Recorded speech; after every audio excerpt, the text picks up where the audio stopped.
Bonjour, bienvenue sur ma chaîne YouTube Learn French with Scribline Céline Pastor.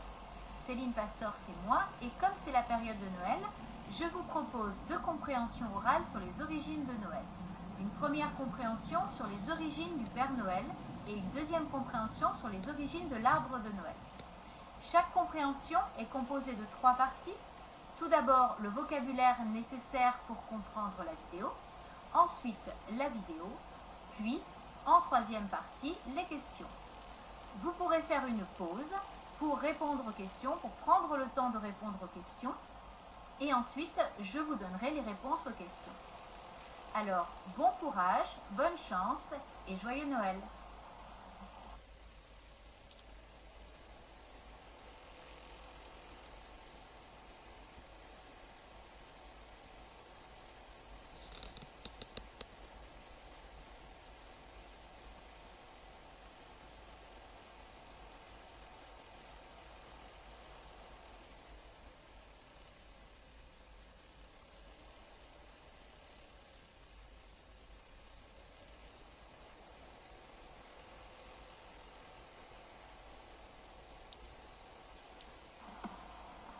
Les origines du Père Noël.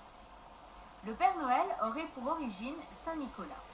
On retrouve toutes les caractéristiques de Saint Nicolas, sa barbe blanche, son manteau rouge, etc. Le Père Noël voyage dans un traîneau tiré par des rennes et Saint Nicolas voyageait sur le dos d'un âne. Malgré la réforme protestante du XVIe siècle qui a supprimé la fête de Saint Nicolas dans certains pays d'Europe, les Hollandais ont gardé leur Sinterklaas, c'est-à-dire le nom hollandais pour Saint Nicolas, et sa distribution de jouets. Lorsque les Hollandais se sont installés aux États-Unis, Sinterklaas est devenu Santa Claus et a subi des transformations vestimentaires et culturelles pour se transformer en un Père Noël plus convivial.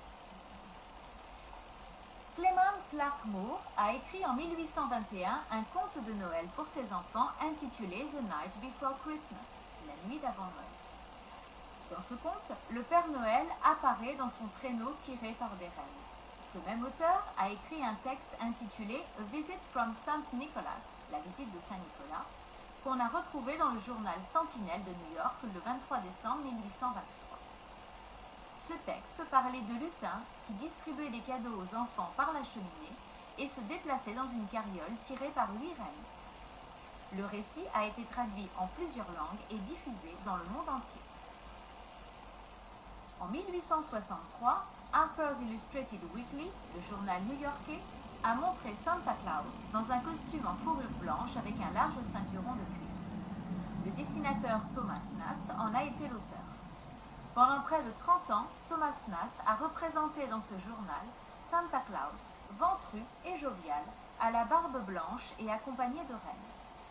C'est en 1885 que l'illustrateur de ce journal a dessiné le parcours de Santa Claus, qui va du pôle Nord aux États-Unis. Sa résidence était ainsi officiellement établie. Un an plus tard, l'écrivain George P. Webster a précisé que la fabrique de jouets et la maison du Père Noël étaient cachées dans la glace et la neige du pôle Nord. L'entreprise américaine Coca-Cola, en 1931, a eu l'idée géniale de demander à Adon Sundblom de dessiner ce vieux bonhomme en train de boire du Coca-Cola pour reprendre des forces pendant la distribution de jouets. Ainsi, les enfants seraient incités à boire du Coca-Cola également pendant l'hiver. Le dessinateur l'a habillé en rouge et blanc, couleur de la célèbre bouteille de Coca-Cola. Ce nouveau look et la célébrité que lui a donné la publicité ont fait du vieux bonhomme le maître planétaire de la nuit magique de Noël, le fameux Père Noël.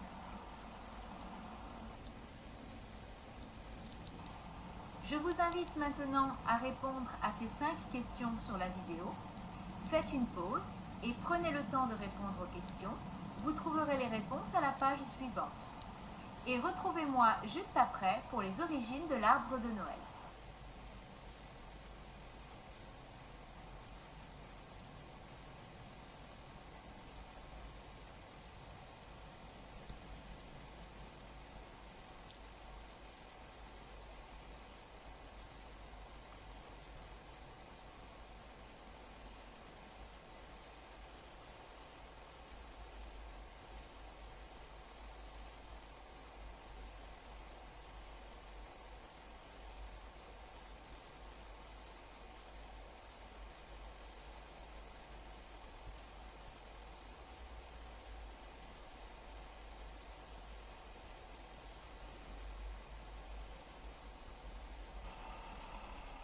Entre 2000 et 1200 avant Jésus-Christ, on parlait déjà d'un arbre, l'épicéa, ou arbre de l'accouchement, le jour du 24 décembre, puisqu'on considérait ce jour comme la renaissance du soleil.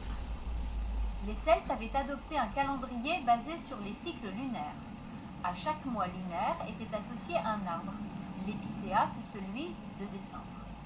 Cet arbre symbole de vie était décoré avec des fruits, des fleurs et du blé. En 354, l'Église institue la célébration de la naissance du Christ le 25 décembre pour rivaliser avec cette fête païenne. On raconte qu'un moine allemand de la fin du 7e siècle, Saint Boniface, né en 680, voulait convaincre les Celtes que le chêne n'était pas un arbre sacré. Il en a donc fait couper un. En tombant, l'arbre a écrasé tout ce qui se trouvait sur son passage, sauf un jeune sapin. À partir de là, la légende a continué.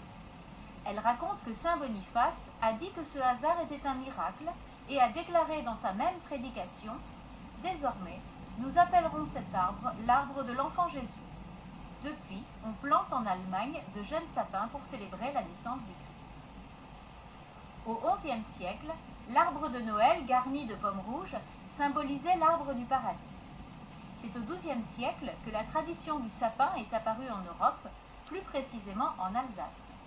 Dans cette région, les décorations étaient composées de pommes, de confiseries et de petits gâteaux. À cette même époque, on commence à poser l'étoile de Bethléem au sommet de l'arbre.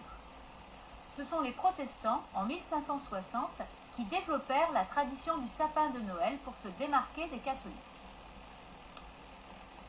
Au XVIIe et XVIIIe siècle, apparaissent les premiers sapins illuminés. On utilisait des coquilles de noix remplies d'huile à la surface desquelles des mèches flottaient ou des bougies souples attachées autour des branches. C'est en 1738 que Marie Lesinska, épouse de Louis XV, roi de France, aurait installé un sapin de Noël dans le château de Versailles. On trouva par la suite de plus en plus d'arbres de Noël, particulièrement en Alsace-Lorraine, où existait déjà la tradition du sapin. Cette tradition s'est généralisée après la guerre de 1870 dans tout le pays, grâce aux immigrés d'Alsace-Lorraine qui ont fait largement connaître la tradition de l'arbre de Noël aux Français. C'est à cette période que le pays entier a adopté cette tradition.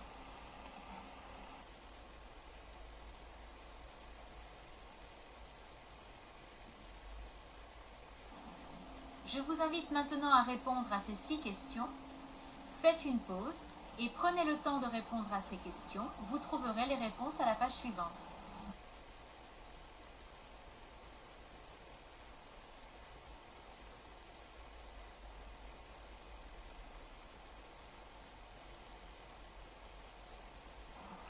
Pour plus d'informations, pour des leçons, des corrections ou des rédactions, contactez-moi.